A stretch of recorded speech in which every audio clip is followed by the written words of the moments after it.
All right. Looks like we are now live.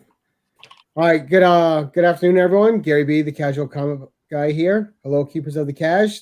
We got Jimmy from Small Town Collectibles with us and Slotted Up 503 with Jason. Today we are doing a usual suspects review of a movie called Brightburn.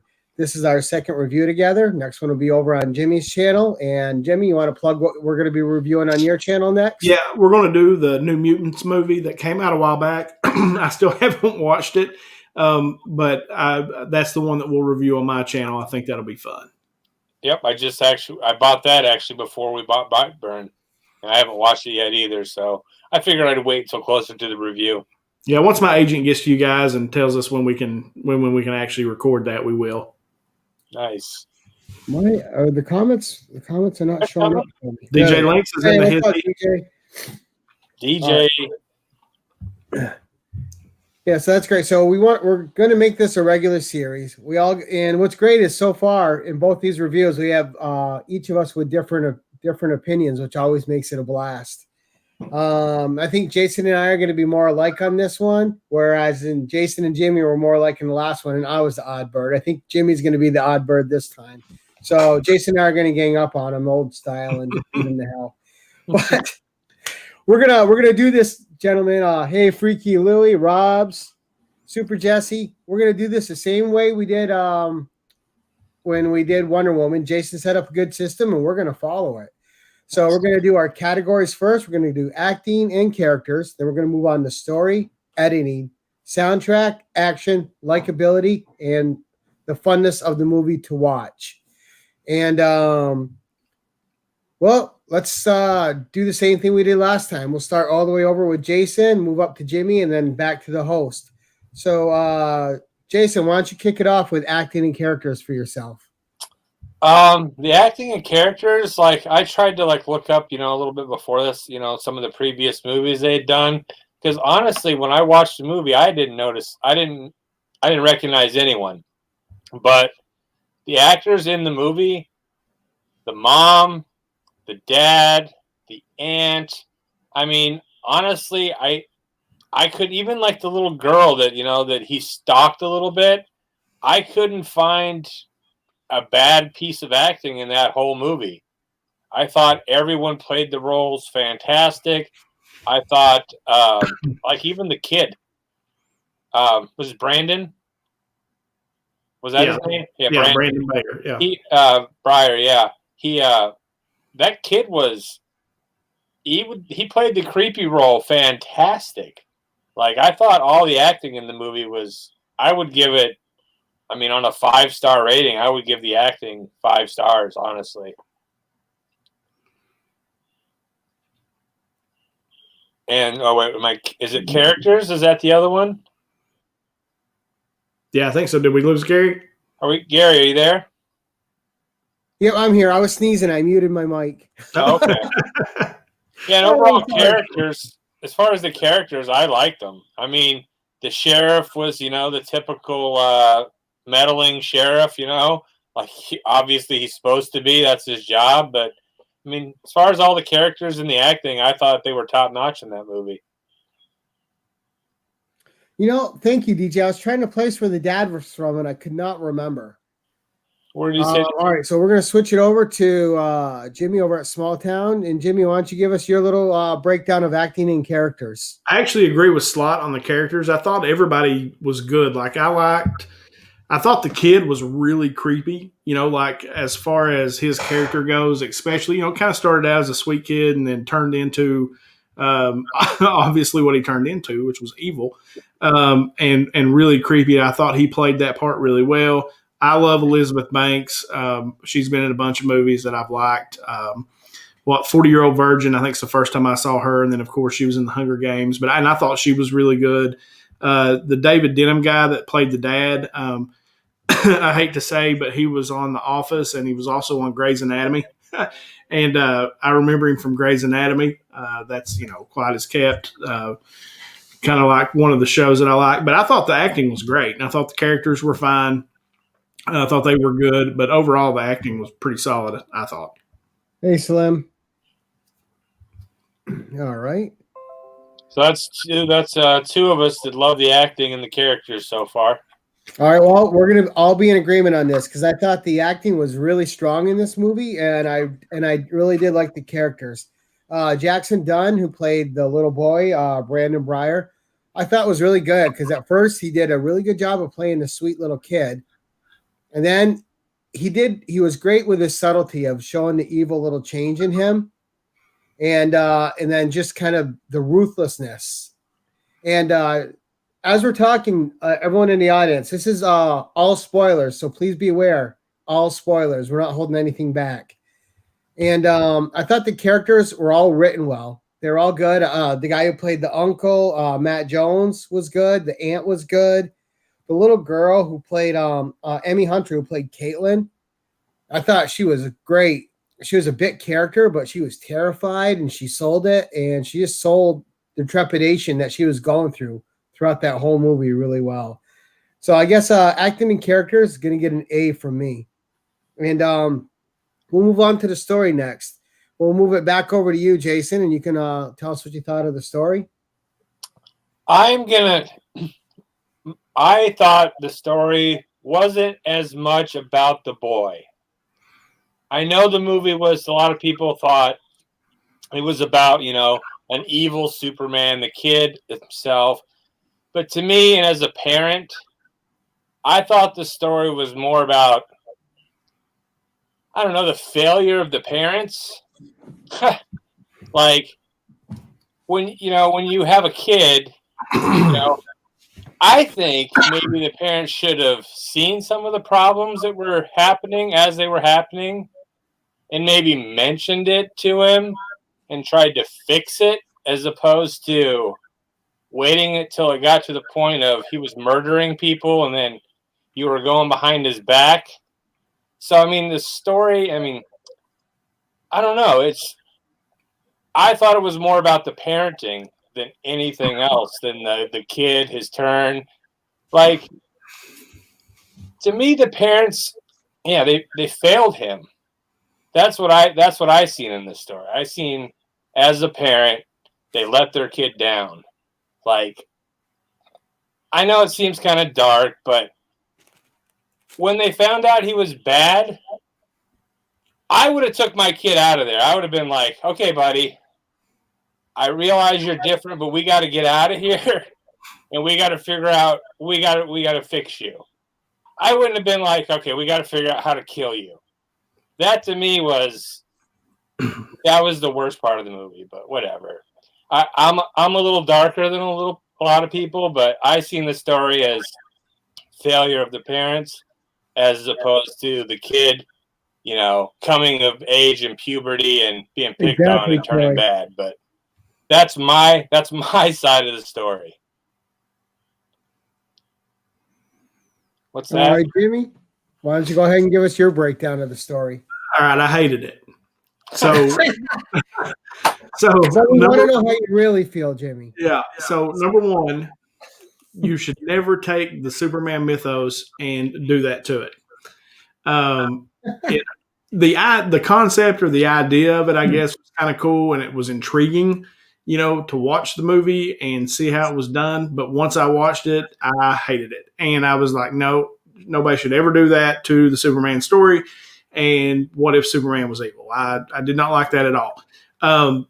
Number two, I don't know, like, didn't James Gunn, the guy who did Guardians of the Galaxy, wasn't he the one who directed that movie? I thought it was short. Like, I didn't feel like I even really knew why the kid turned evil. Like, just all of a sudden he's this sweet kid, and one day the ship starts talking to him and it trips him out and tells him he needs to go kill everybody. Like, that just didn't make any sense to me. I don't know. Like, I felt like that could have been developed as far as the story is concerned a little bit better.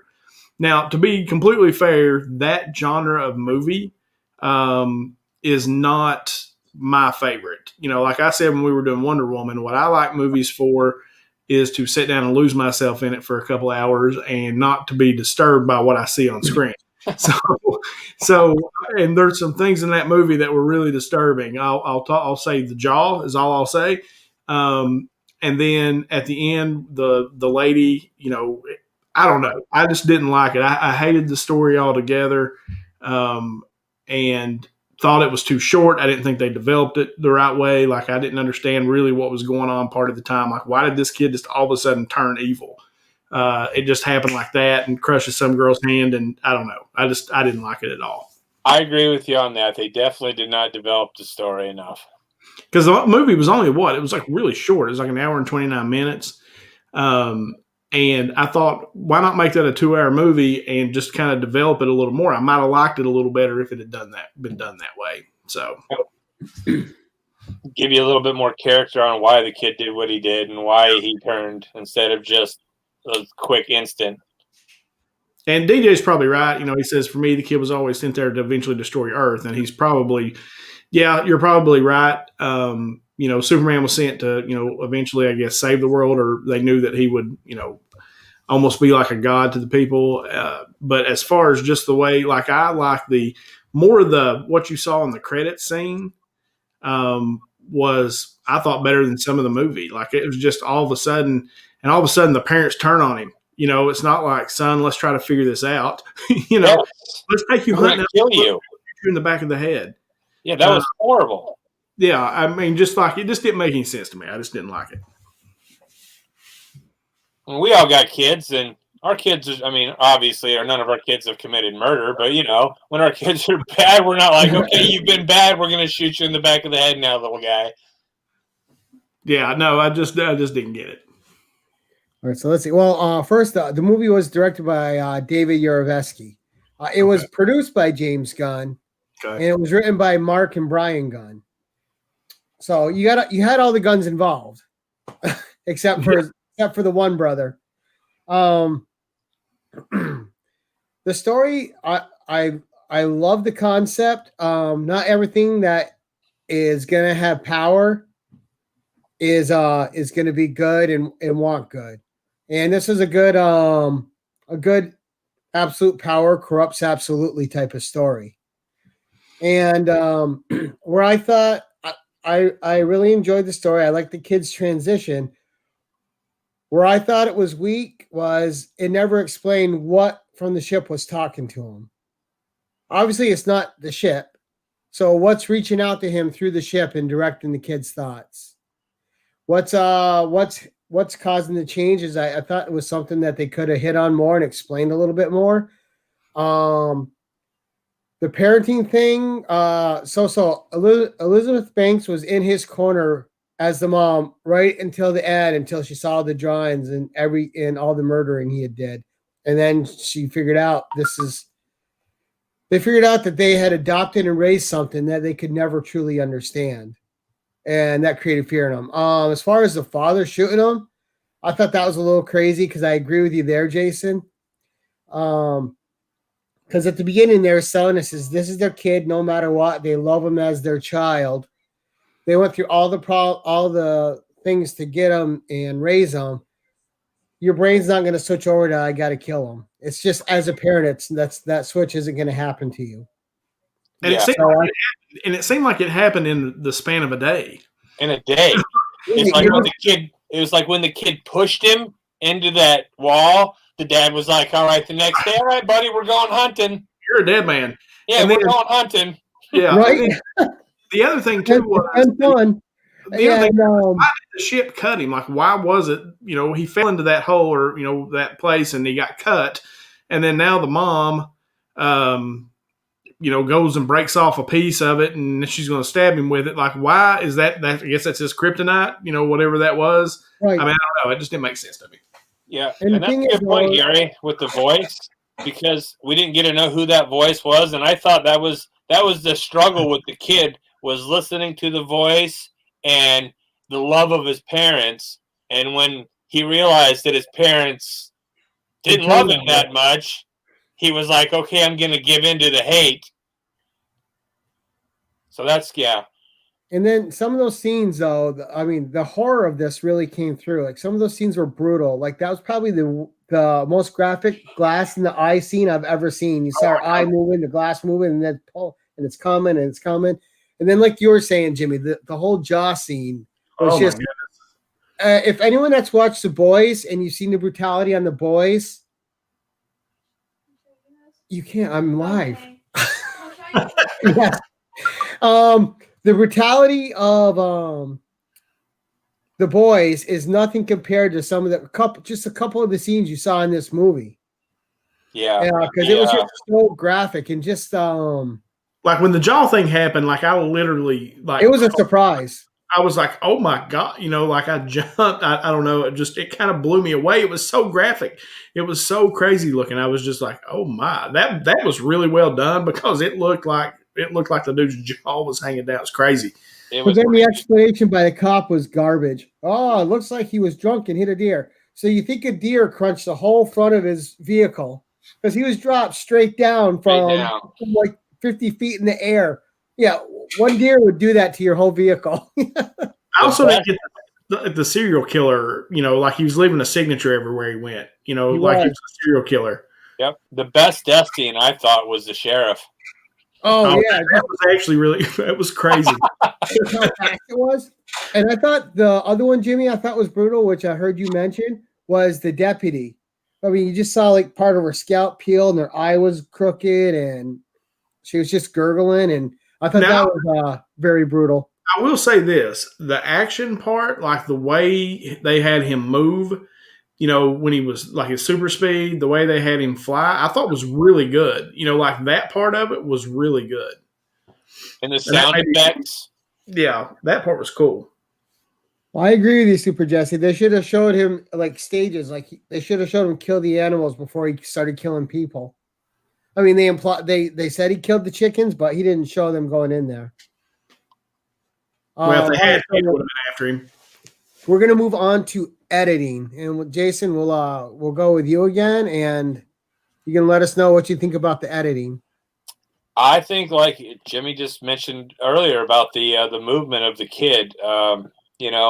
It was him zipping around, and you didn't exactly see him flying, but like you would see him, little spurts of him, and you would hear the sound of him, of the cape basically that he had on, and the scene, the murder scenes in this movie, like the scene where he I-beamed Dad's face off.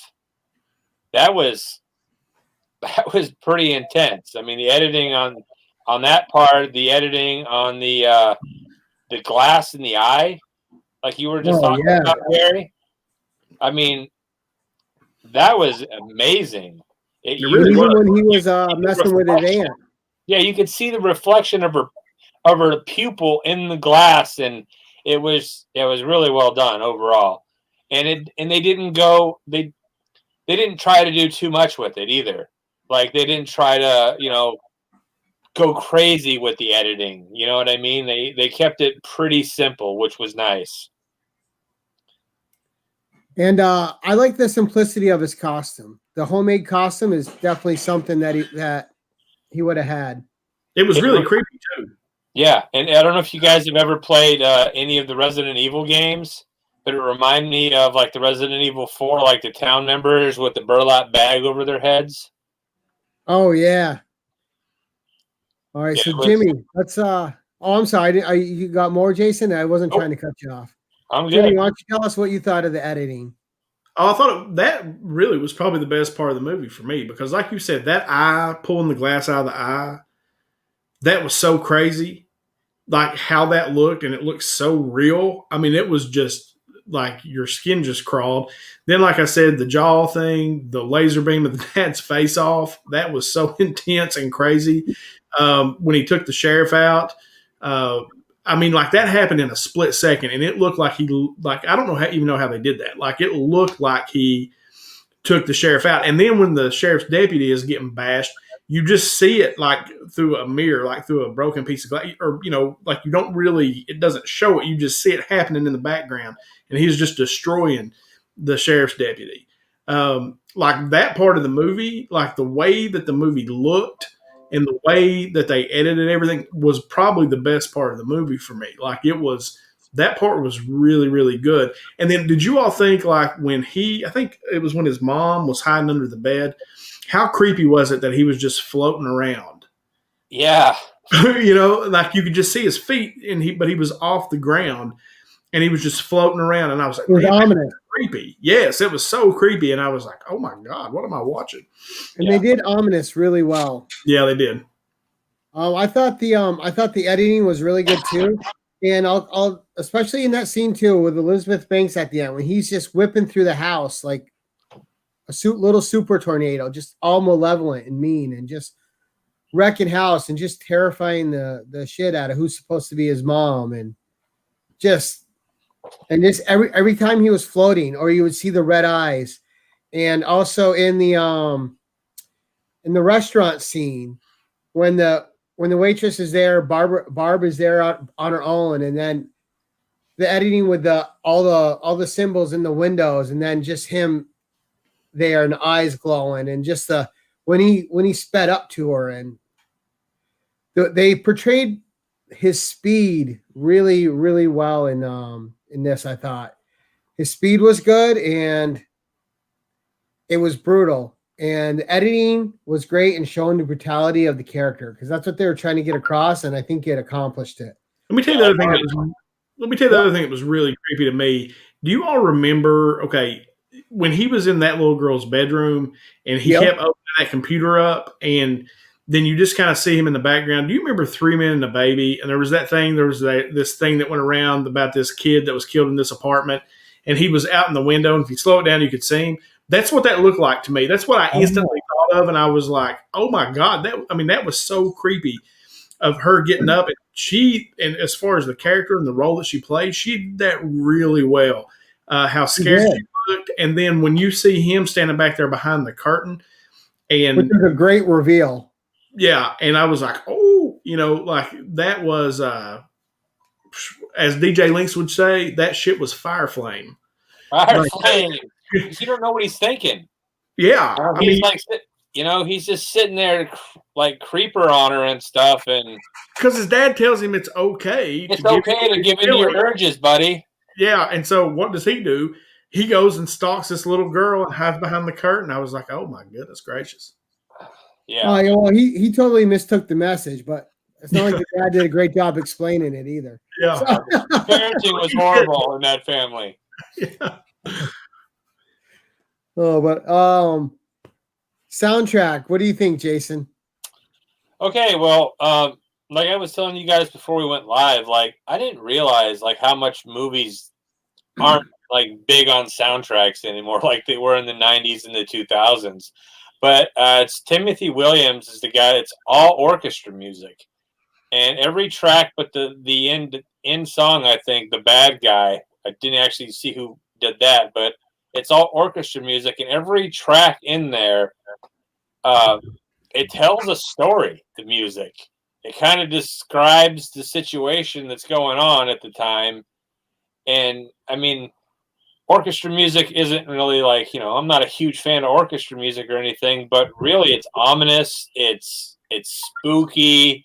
It sets the mood for the scenes that they play the music in. So as far as a typical soundtrack where you put it into your car and you listen to it and you jam out to the soundtrack, that's not the kind of soundtrack it is.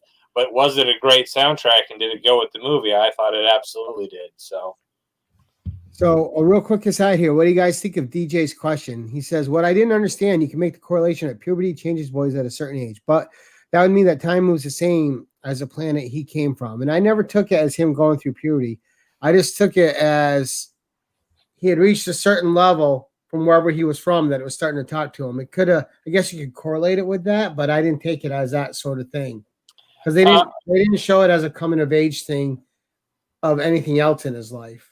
Well, I think his dad took it like it was puberty. He thought that he was starting to, go through puberty, but the urges he was actually having was to kill people. Right. Yeah. And the dad completely misread the urges. Mm-hmm. Yeah. It wasn't puberty. Like I was saying earlier, I thought it was more of him trying to fight the urges of killing people, what the ship was telling him, and what he thought his parents wanted him to do. Yeah, no, the soundtrack for me anyway, I thought the soundtrack was good. Again, it's a different kind of movie. It's a horror movie. And what the soundtrack's supposed to do in a horror movie is make it intense and make it, ominous. And it did a good job of that for sure. The Bad Guy, I think it's a Billie Eilish song. DJ Links may be able to tell me different, but I think that's who sings that song. But no, I thought the soundtrack was great as far as what it did its part for sure. I'll agree, but I'm not going to give the soundtrack an A. I'm going to give the Billie Eilish song an A because it was a great capper for that type of movie. The soundtrack was solid. We'll give it a B because it didn't stand out to me, but it didn't detract from the movie either. There wasn't all the scenes that were supposed to be tense, I was tensed up. I was ready. I was waiting. I was watching. So the music must have been doing its job because I didn't notice it. And I was queued up for all the right emotions. So I'll agree. I'll give that a B. All right. What about Jason? We'll switch back over to you. We're going to talk action.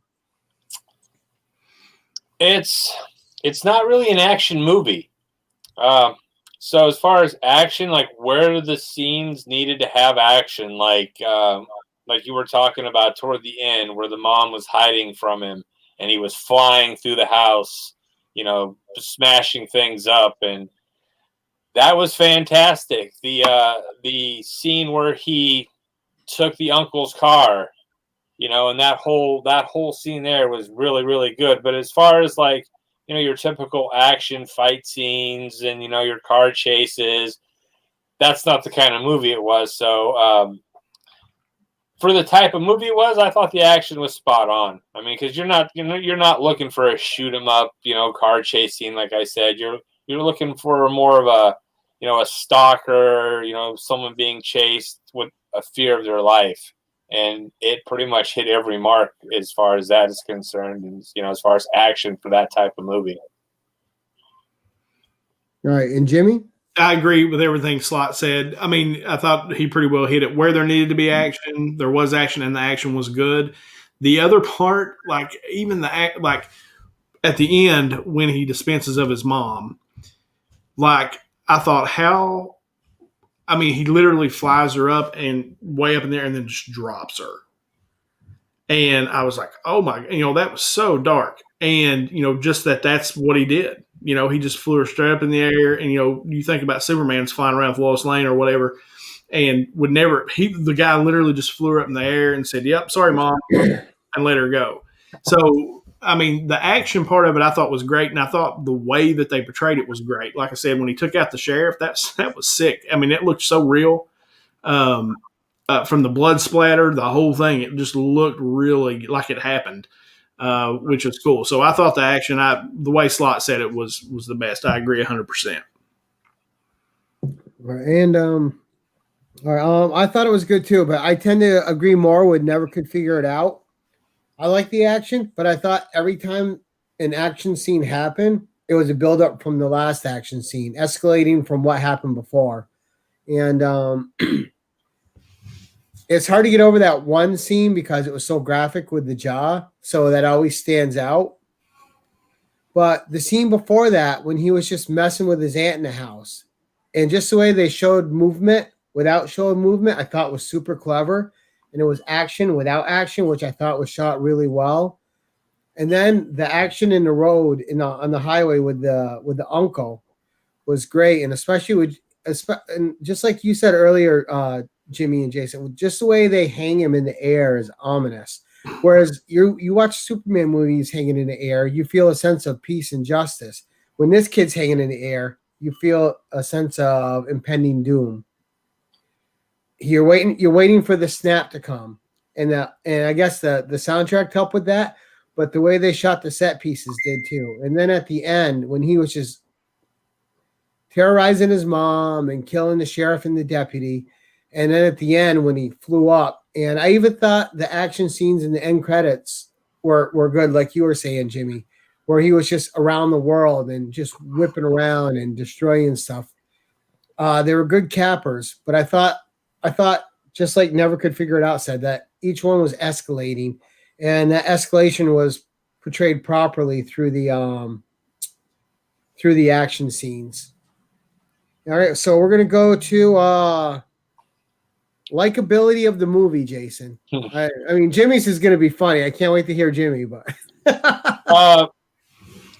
you know, growing up as a kid, most movies always had a happy ending, right? That's what we always grew up knowing. Everything always has a happy ending. And even movies today, most movies have a happy ending. So for me, for it to not have a happy ending, for the bad guy to win, I thought it was great because in the Superman movie, Superman always wins, right? So what's the difference here? I mean, he's a bad guy. He's going to win. I mean, I thought overall for what they were doing, the story they were telling of the kid coming to Earth to destroy the planet, it was a horror movie. It was a suspense movie. I love horror movies. I love suspense movies. For a minute there, I started feeling for the kid. I know that sounds a little sick and twisted, but I felt for the kid. I mean, he came down. He had parents that were supposed to love him. They never, ever really told him the truth or tried to tell him anything. And he found out, through these voices that are talking to him. If you're a kid and you're hearing these crazy voices, don't you wish your parents would have told you a little bit more? Right? I mean, yeah. Or he should have let us know before he was hearing voices.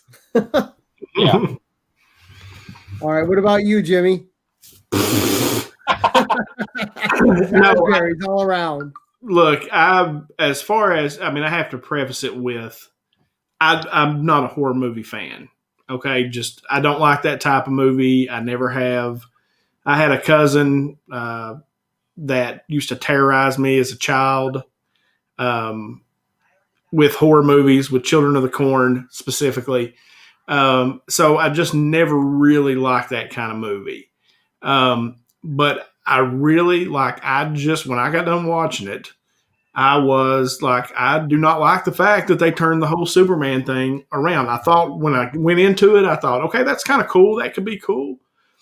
It wasn't. I didn't like it at all. And, you don't take the farm boy from Kansas who, stands for truth, justice, and the American way or whatever and flip it on its head like that. You just don't do that. There's some things you don't do. Yeah, they were from Kansas too, right?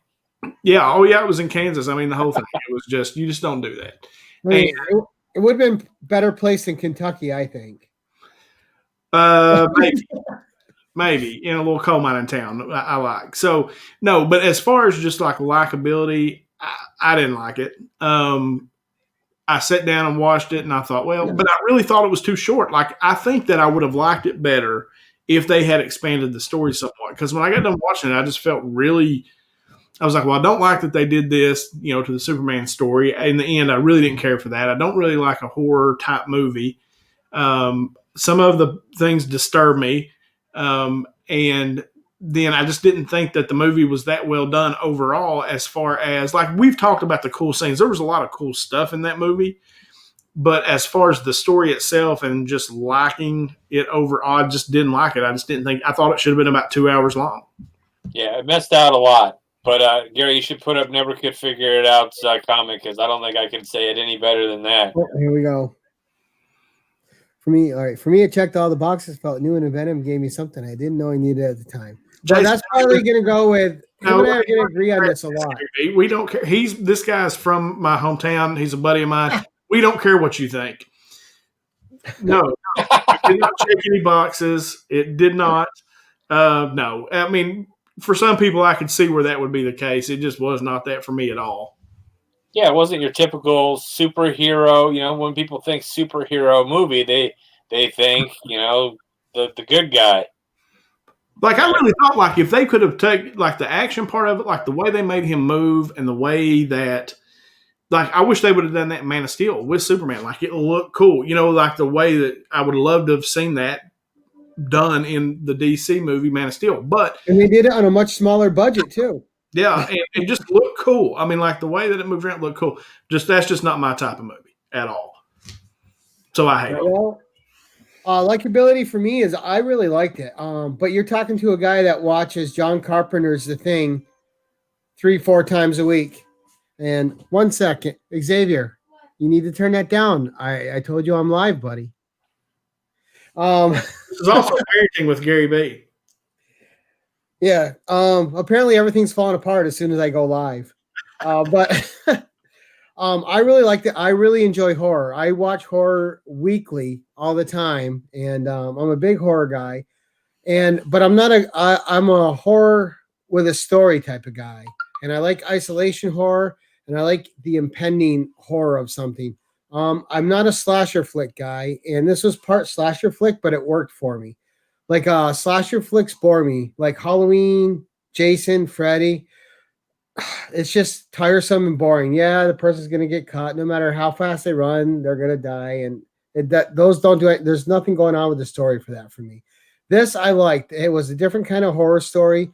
I really thought everything in it was always a sense of impending doom, and I really liked that about the story. And I thought it fit it really well. And you were actually scared for the characters he was going to kill because it gave you a little bit of time to get to know these characters before they offed them.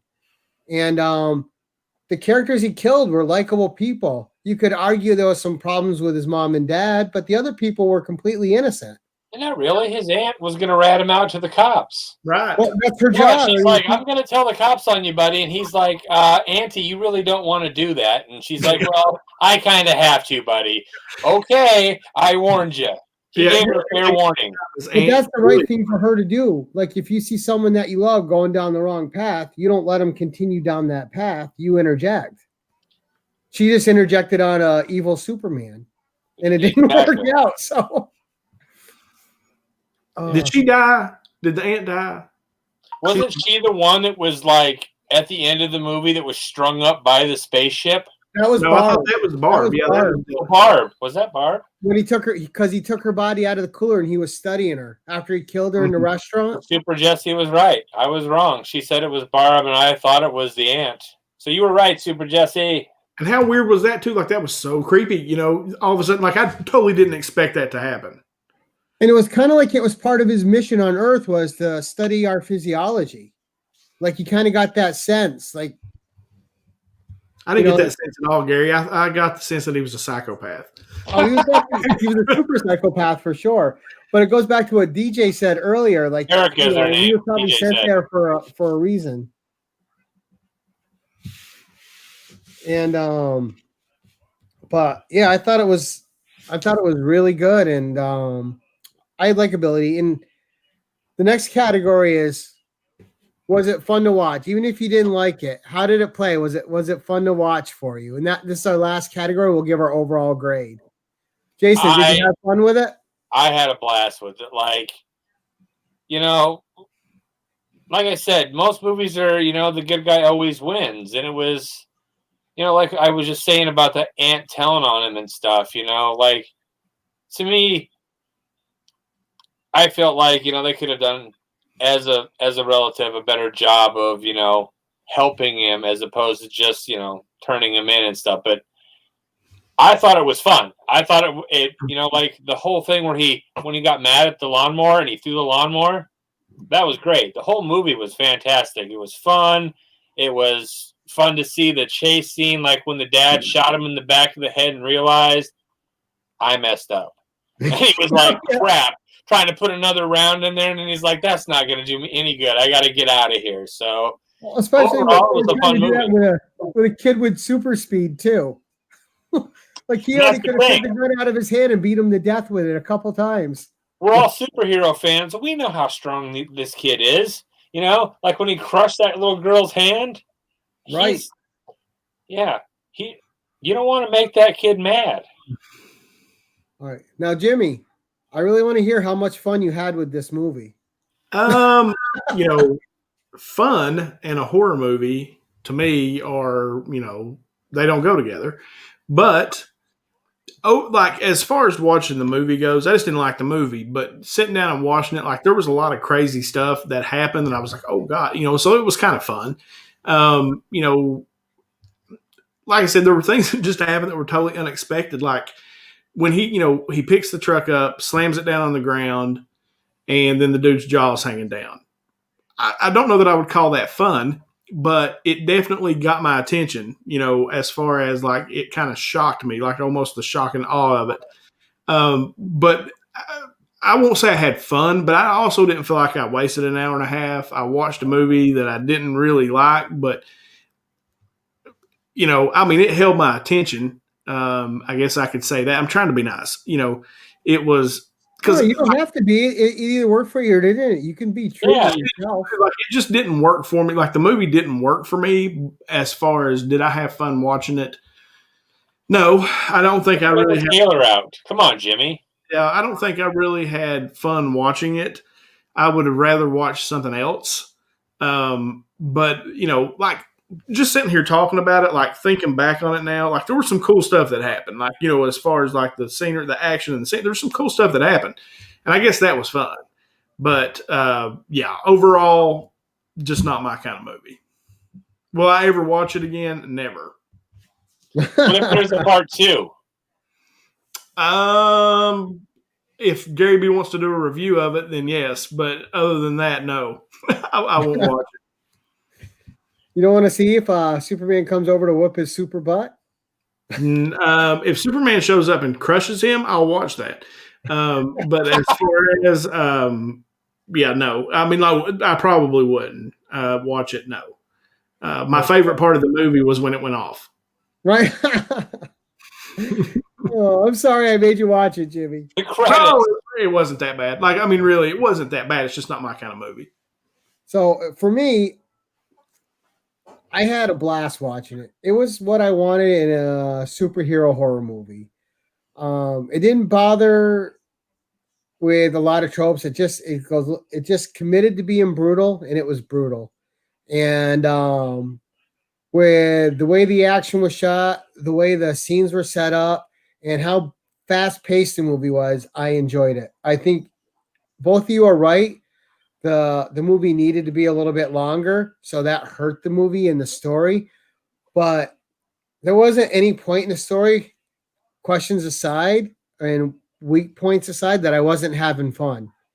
I was always curious what he was going to do next, and I was always just ready to see what was going to happen. So I personally had a blast with it.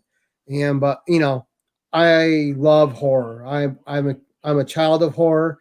I grew up with horror. I love horror movies, and I'm the only one in my family that way. So there might be something wrong with me, but I'm a guy where like Halloween.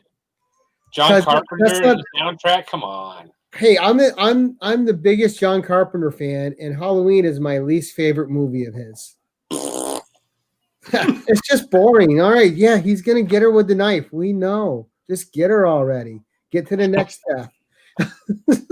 But yeah, a lot of fun for me. So I guess we're gonna go to our overall grades now. We did Wonder Woman on a scale of 1 to 10. Jason, we'll start with you, and we'll do our 1 to 10. I don't want to, I'm not going to say I'm a fanboy of the movie. I liked it. I liked the ending. Like Jimmy said, I thought they left a lot of the movie out. It could have been so much better. It could have been, it was here. It could have been like way up here had you got more story on, the parents, the kid, his whole life in general. And the voice, the spaceship, where he came. Yeah, on a scale of 1 to 10, I'd probably give it about a 6, like I gave Wonder Woman. Ooh. All right, so this is as good as Wonder Woman to Jason. So, all right, Jimmy. So for me, if the story had been more developed, I think I might have actually liked the movie. Because they're, like I said, I don't, never could figure it out. Jason over there is right that they deconstructed my favorite superhero. And at the end of the day, I just didn't really care for that. But if they had told me a better story than I maybe could have liked it better because some of the action and different things that were in there and the ominous, the suspense of it. But for me, I'd probably give it a 4. That's being generous for Jimmy too. Look, he's trying to be nice. I know. I was expecting because there's really some good stuff about the movie. That we've sat here and broke it down. There is some good stuff about the movie. The action was cool. There were some things that were really disturbing that I had never seen in a movie before. I'll give you a point for that. There was, it's just overall, I just thought the story was not good. Overall, I just left too many holes for me and didn't tell me everything I felt like I needed to know. And it just went to different places, I thought, too fast. And so, like I said, but there was some cool stuff about the movie, so I can give it a 4. It did move quick, so. All right, well, I'm gonna give it a 7. And a 7 for me. The only thing, because I did enjoy it, and I did like the fast pace of it, and I did like the horror of it, which is what really turned me on to this movie. Because I've always found, no offense to you, Jimmy, I've always found Superman a little too Boy Scoutish, and that's part of what I like the second Superman movie with Christopher Reeve for. Is he wasn't so much a Boy Scout; he was allowed to be infallible and make mistakes and learn from them. This character had no learning. He wanted something, he took it. He didn't like what someone did, he punished them and killed them for it. But yeah, I give it a 7. My marks off for this movie are the story didn't explain enough of him. They left him too much of a mystery. You needed to explain what those voices were that were talking to him. I waited the whole movie for an explanation of who was talking to him, and we never got it.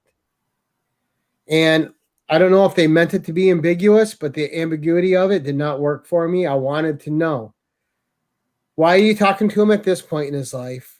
Why are you telling him, giving him the tendencies to hurt things? And, you wanted that background of why this character was becoming this way, and they just left it out. So for that, I'll give it a 7. So there we have it. So that's our review. Overall, looks like you guys in the audience mostly liked it. And so a 6, a 7, and a 4 from Jimmy. And Jimmy, the next commission that you're getting is you as Brightburn. Yeah, I might take my X-ray vision and set it on fire. Right? No, I would never do that to you, buddy. No, I'm not mad at you for making, for suggesting the movie. I'm not mad at you. Like I said, it was as far as sitting down. It's not something that I would have picked out to watch necessarily myself because I'm just not. So I got to experience something a little different than I would normally watch, and that was fine. I just didn't like the movie, just overall, like I said, if the story would have been better, if it had been a 2.5 hour movie or a 2 hour and 15-minute movie, I might have come along, I might have come on board. I thought the story was weak, as far as the way that they portrayed it in the movie. But like I said, the meat of the movie was the action stuff. Like you said, there was some sick stuff in that dude and some really ominous stuff. And then when he took his mom up in the air and dropped her as a mama's boy, I found that really disturbing. Right. And that part works so well because you knew what was coming, and they helped you. They made you feel as helpless as she felt when he was just bringing her up. Like that was it. You're gonna have to sit here and watch this poor woman fall to her death. Yeah, I thought he was gonna take her up to the atmosphere and have her suffocate and then drop her, but it wouldn't be cruel enough. That's why he dropped her, because he took her up high enough where it would be a long fall, and she would just feel that all the way down, knowing that she was about to die and that it was her son that was doing the killing. Because that's what I'm saying. Like the cinematography and the way that they did it was really good. That part of it was good. It was just the story, and then the fact that they just crushed Superman. I don't know.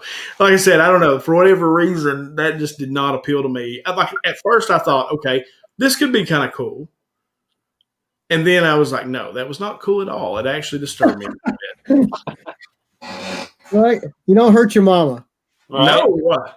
Like I said, coming from a mama's boy, you just don't do that. No. Even if you're not a mama's boy, you don't hurt your mama.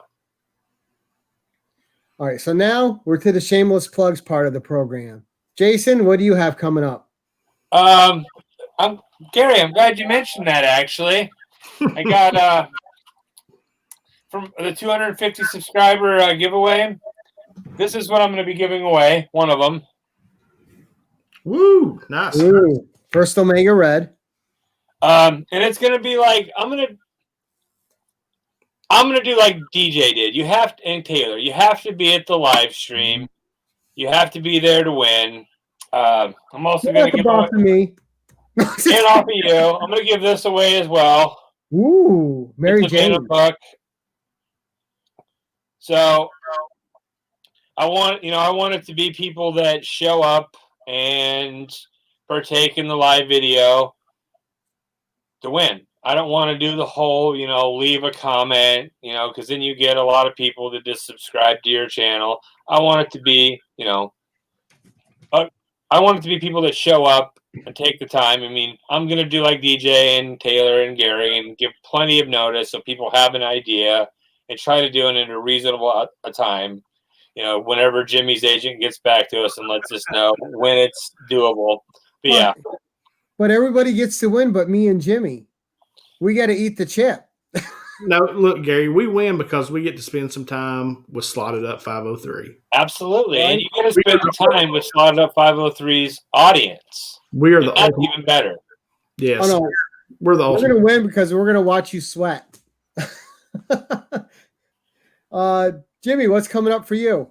So tomorrow, I'm dropping something that it was a concept I came up with about a week ago when I saw a Franchise Kicks video and reached out to Taylor Winder. And so it's a Franchise Kicks versus that Spider-Man booth.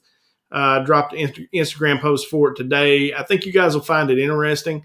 And it's almost kind of what Taylor and I what I kind of envisioned. And then now that Taylor and I have talked to that a little bit, is almost like a point counterpoint type show because Taylor and I like each other, we're friends, but we don't agree on a lot of stuff, from politics to comic books to, different things. So it'll be a friendly, conversation. And I think it went really well. And I think we've got some time, to work on it. And I think it can become pretty good. Of course, 10 questions. This week, I interviewed Ruben Gallegos from IRF Authentics.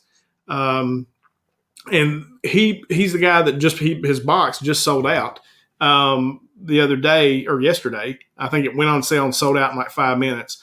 But he does the autograph mystery boxes. And so we talk a whole lot about how you go about getting the autographs that he does to be able to do the mystery box. We also talk about the value that a signature provides as far as a book is concerned. And his story's really interesting. I mean, he's a guy that grew up in foster care, and he talks about that and how he started, getting into the autograph game. And he was he was really interesting to talk to. Like, I think you guys will really dig it. His story's cool. And me and him, we figured out, I said, it's what it kind of always comes back to. And, why I'm doing this, and I feel like anyway, is I'm just this hillbilly from Eastern Kentucky, and I've made friends with a guy in Brooklyn, New York, a guy in Dallas, Oregon, a guy in Rochester, New York, a guy in Los Angeles, that are completely different than me. And, you sit around and talk and you realize how much you actually have in common. And with the stuff that happened in our country this past week, I go back and I say it all the time. If our country would act like the people in the comic book community do, then we would be a whole lot better place. The world would be a whole lot better place. Oh, it'd be just fine. Yeah. And so it was really cool I'm not joking. We talked for about 45 minutes and then talked for almost an hour and a half after I got done shooting the interview. And it's really good. I think you guys will dig it. And then I've got an eye candy box that I bought $350 that I'll open on Wednesday. I think Alan May just opened one of them. It was sick. It was a great box. I'm opening one up this week. You'll see it on Wednesday. Tuesday, I'm going to do my first appearances, keys for the week. And then I really had a good time doing the review of the independent books that I did. And so I'm going to try to do that again, and that'll drop on Friday. So Nice. So that's what I got for this week. And I know you didn't want like a 10-minute explanation of what my week was going to be, but Oh, that's exactly what I wanted. I am That's what Leonard, we expected and from that's what I Jimmy. do. That's right. I like to talk. What can I tell you? All right. For me, I don't have quite as much coming up as Jimmy. I'm setting up a couple things. So I did that interview last week. This is the most I've gone live ever. Was this week?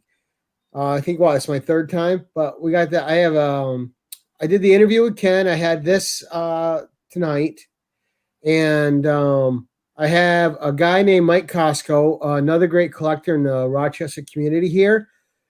I'm setting up a time with him right now. He's going to come over to the house, and we're going to do his top. He's going to bring over a box of books, and he's got some money books that are slabbed, and we're going to do a blind pull of 10 of those books and just show them off to you guys. Cool. What's in his collection. Nice. And then I want to get with partner up with Chet some more from Rhinos Comics, the owner over there. Going to have him over one night, show off some of his books. And you're talking to a guy that has old stuff like Avengers 1 and like all sorts, like just old money books in his collection as well, and see what he wants to show off. And then I'm trying to get with him to do, it's just an idea right now, do some weekly store tours and try to set up a marketplace for him on Instagram and through YouTube, through me doing videos of, because this guy has toys, he has comics, he has, I mean, you just saw, just if you're in our Instagram group, a book that's selling for $150 right now. I pulled it out of his shop for $25, and it's on its way to Jason. You know, the Empire Strikes Back book. And I didn't go up there and buy it. I go, look, dude, this is what this is going for now. He goes, if you want it for that, it's yours. Sold it to me for that. So this guy, he likes to move stuff. He will make deals. And through this dude, I put together almost a full Conan the Barbarian, like 275 issues plus 12 annuals plus 5 giant size. I did that almost in a year. I have less than 20 books of that run left. I put together the whole King Conan run this year, the whole ROM run this year, twice over, the whole Micronauts, all through his store. This year alone, I put 13 long boxes in my house full of collections I always wanted to have. So he's got stuff to move. He's always buying stuff. And I'm excited to try to partner with him and see if we're going to do that. I haven't decided if I'm going to pursue it, but I want to, but I got to gauge if there's interest in that.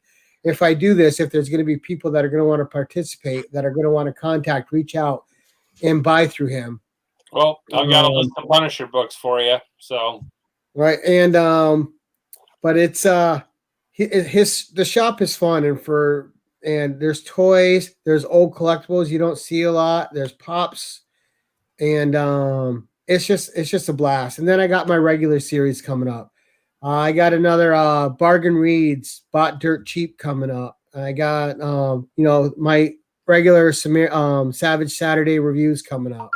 I got a couple boxes coming from Apocalypse. So I got a few things on the way, and I just want to focus a lot more on setting up regular series, and I want to do more interviews with guys I have here locally. I don't know if you guys ever saw my old interview with David Bonifant when we talked DC Keys, but David wants to come back on the show, on the channel, and I'm going to have him on again. Great guy. I believe he started collecting in Puerto Rico and then came over here. And I'd like to really talk to him about what the collecting scene in Puerto Rico was like, because I'd never been there. And I'd love to see what comic scenes from other areas are like, and how big they are, or how small they are, or just how they differ in the collecting market.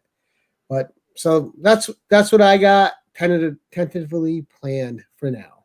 I got one more thing I need to say. Super Jesse's comments up on the screen, and it says, I've got some books I'd like to say slotted up after I saw your last video. You better get it.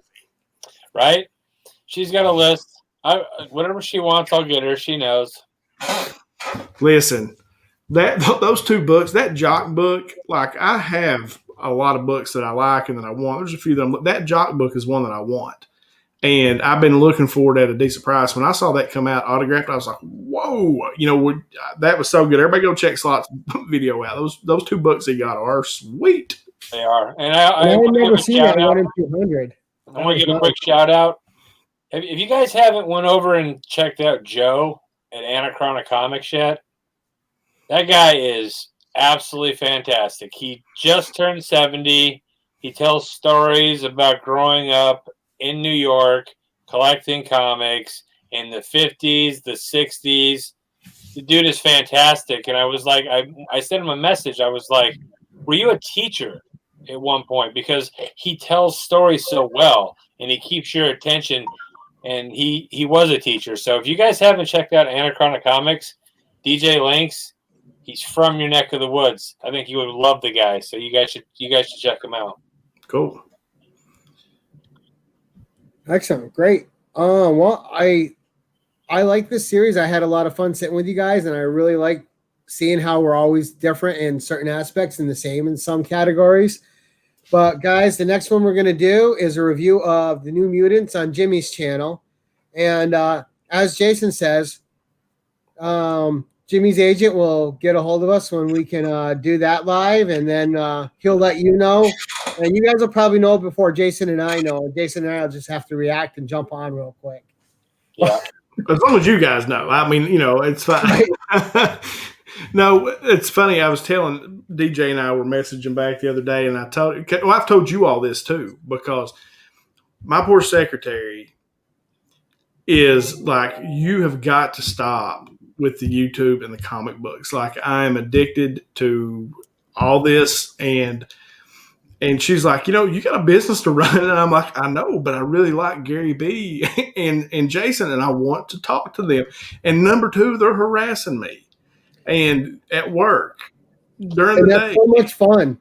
Yeah, they harass me. And, and then the other day DJ was helping me out with this intro thing, and we were going back and forth and talking. And I told him, I was like, dude, I got to go. My secretary's out here rolling her eyes. That's a great idea. When are you guys going to do a review of the Usual Suspects movie? That would make the most sense, right? Since we're called the Usual Suspects. Right. That is a pretty good idea. The Usual Suspects. I think that name fits us really well. Oh, it does. I love it. Yeah, I'm thinking maybe either Howard the Duck or Darkman. I want to go to some older movies. Darkman would be cool. And Howard the Duck. No. I haven't watched Howard the Duck in a long time. I remember loving that movie. And Darkman, I know I love. I love both of those too. Yeah, I know I love that movie. And so I was trying to think of something different we could watch too. Been kind of looking through, some different movies. I don't know, but I haven't found anything that's really piqued my interest yet. But maybe Fast and the Furious, Tokyo Drift. We might go Tokyo Drift and do that. Tokyo Drift is one of my favorite ones. Yeah, Gary B's looking at us like, "What are you talking about?" Never watched the Fast and the Furious movie. Well, you're missing out, Jack. You need to. No, it's got Vin Diesel. Are you afraid of bad acting? Yes, I am. Vin. Listen, there's some muscle car. It's kind of like the Brightburn. There's some muscle car movies or muscle car stuff in that I love, and yeah, and I wasn't even really into those, those street racing cars like that. But those, I mean, that's some high tech stuff. Being from the hill, I mean, people around here, shade tree mechanics everywhere. So, well, what kills me with those is just the over bro-ness of them. Being too bro is always completely phony to me. Bro. It's just always phony to me. Bro, I don't know what you're talking about. Come on. Exactly. Bro. Oh, never could figure it out. Just had a good one too. Time Bandits. That was Time Bandits. Was that the one with who was in that? Time Bandits. Why am I not? That was the Terry Gilliam movie. Yes. I don't know that one. I don't know. That might be a good one to do. Yeah, I'm thinking we're going to do Darkman for my pick, and then whatever. Yeah, because Darkman was one of the ones from the 90s that, back before Liam Neeson was like an action star, right? Oh, I got one I want to review, but I haven't broken out on you guys yet. Oh, boy. I'll reveal it here because it's hilarious, and it's like a super spy movie. And the movie is Undercover Brother. I cannot watch that movie without almost peeing myself laughing every single time. I don't know if either one of you have ever seen it, but it is a brilliant, funny comedy. Oh, I've seen Undercover Brother. I've I seen it. love it. You never saw it, Jimmy? Oh no, I've seen it. Yeah. Oh, okay. No, that's a good one. That would be a fun one to talk about. Oh yes, Rob, that's a good one too. Dark City. That is a good movie. You know what? The one that I watched, I actually watched this the other day, and I watched it because of that. I think it was the Zoe box I opened that had the Full Metal Jacket T-shirt in it, and I watched Full Metal Jacket the other day again, and that is such a good movie. That's a dark movie kind of too, really, in its own way. That drill sergeant boy. But speaking about military movies, is you cannot want to review a military movie without reviewing the best, funniest military movie ever made, and that is Stripes. Stripes is a good movie. Yeah, that's a good one. Anything Bill Murray. I saw a thing today. It was a Bill Murray and Rodney Dangerfield as superheroes. It was some clip on YouTube. I don't know. It was hilarious. Oh, I seen it too, where Rodney Dangerfield's like hanging from the wires and stuff. Yeah, that's it. Yeah. Or what about speaking of funny movies that are war movies? What about Damon Wayans is Major Payne? Major Payne. Yeah, I never saw that one. That's a blank spot in my movie history. Actually, you should watch it. It's pretty good. Absolutely should watch that one. Yeah. Hey, what's the one with the one I'd like to review too? It's a comedy horror. Is the one with Emma Stone and Woody Harrelson, the zombie one? Oh, as soon as I went to say it, I blanked on the name. Exactly, Jimmy. Memory's hard. Zombieland. Zombieland, yeah. Zombieland, there you go. Name, I couldn't think of it. That's a good one. I think are both hilarious, but what I'd like to do too is for us just to review like a trilogy once. Just sit down and we review a trilogy as a whole. Yeah, that would be fun. Okay. Never could figure out Ice Pirates. I love Ice Pirates. I saw that in the theater. You know what I want to watch? Because everybody made fun of me. I opened at that. It's not me to defend my favorite. I love Heartbreak Ridge too, actually. Clint Eastwood, that's a great movie. And Smokey and the Bandits, also classic, Rob. One of my a movie I'd like to watch, because everybody made fun of me when I opened that Zombie horror box, and I got that autographed picture of the Monster Squad. That is a fun movie. I didn't have a clue what that was, and so good. I may need to make that one after that and watch the Monster Squad, so I know what I'm talking about.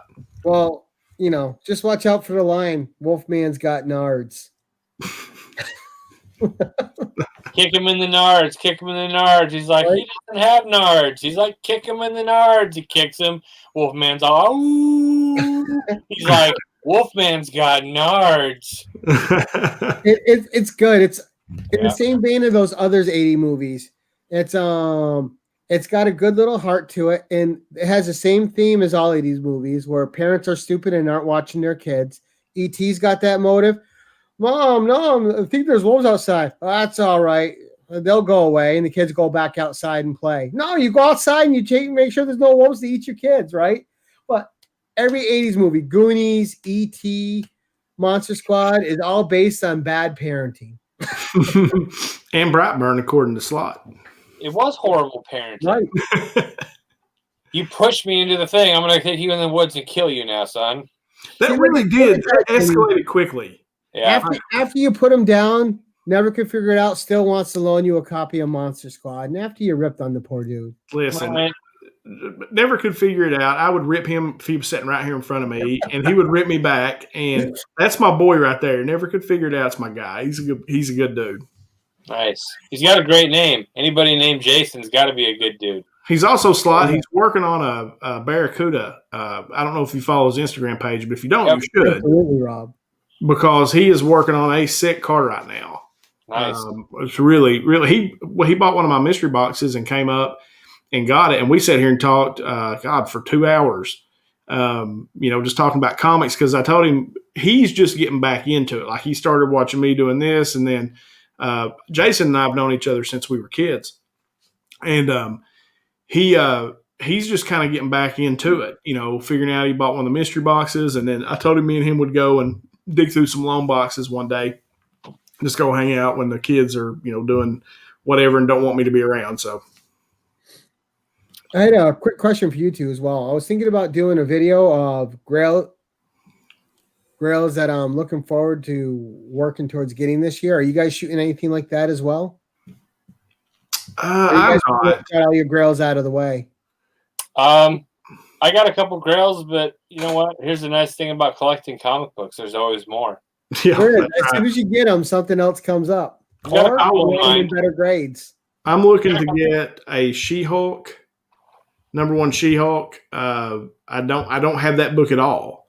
And the Savage She-Hulk. Yeah, the #1, the one that that's kind of the big book right now, I guess, spec wise. I'm looking for that one, and I'm looking for that Jock cover that Slot just got in his video. That's one that I'm looking for. I'm not 100% positive, but Super Jesse might have 2 copies of the She-Hulk, and they both might be at CGC. Nice. So cool. That is a book I'm looking for, and then, like I said, the Jock cover is one I'm looking for. A lot of times for me, there are books, because I buy a lot of Golden Age stuff, like older, like investment type books. And I would say if I collect anything, that's probably what I collect is the really, old stuff. And I've got a lot of that, but there's a few of the more modern books that I'm looking for that I want to add to my collection that I think could be good investment pieces long term. And that's one of them. But the Jock cover, you've got it on your wall back there somewhere, don't you, Slot? The actual poster of it. Yeah. I think that is the sickest cover. I love that so much. And so that's one that I'm trying to locate. Where is it at? There it is. I love that, dude. I think that is so cool. Yeah, that's such That is a cool cover. There's a Superman cover that Jock did too that I really like. Where'd Slot go? There he is. This damn remote control's out of control. There we go.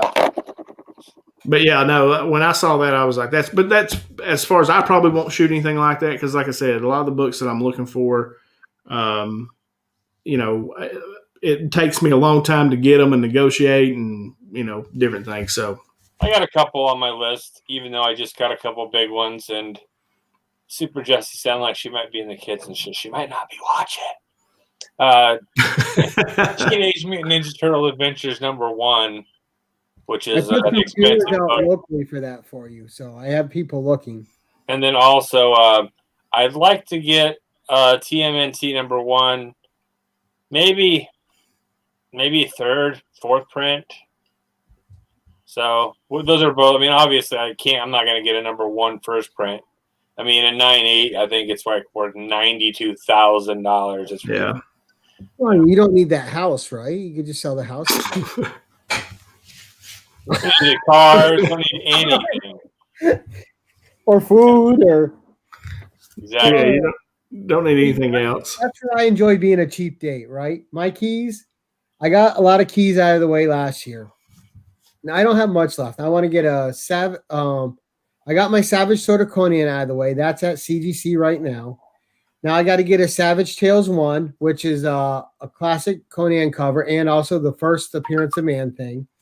I got my Dark Hawk and Alpha Flight 1 this year as well, but I want to get a Nova 1, which is something I had like 2-3 times already in my life. And my problem was I moved too much. When you move a lot, you don't want to carry things with you, so you get rid of them. You sell them and you put it towards the move and you start again. And I don't like moving. Neither do I. And I don't know why I've done it so much. I've never liked it. And the thing is, I used to move people with my buddy. It was funny too. It was like Frankenstein and the short guy, because my buddy Tom, he's 6'4", big dude, and him and I would go in there. We moved organs, pianos, whatever. We had a system down. There wasn't anything the two of us couldn't move. And we would just, if we weren't working a day, we'd go help somebody move, and we make a couple $100 a piece on it. But I moved a lot, and now that I'm old, I don't like moving at all. I'm as stationary as I can be. Unless there's a tennis court near me, then I'm going to be out playing tennis. I played tennis for over 20 years, and I have the bad shoulder to prove it. But But yeah, mine are. I guess I don't have the expensive taste that you guys do. Luckily for me, the nerdy stuff I Books from my like childhood that I want is back. affordable. You know what's a funny story, Jason, is I used to have the Turtles back in the day, the old Eastman and Laird ones, the black and white.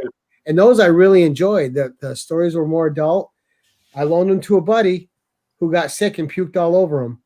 Oh no! Oh yeah. The only time I ever loaned him something. Yeah. I don't even talk to that dude anymore.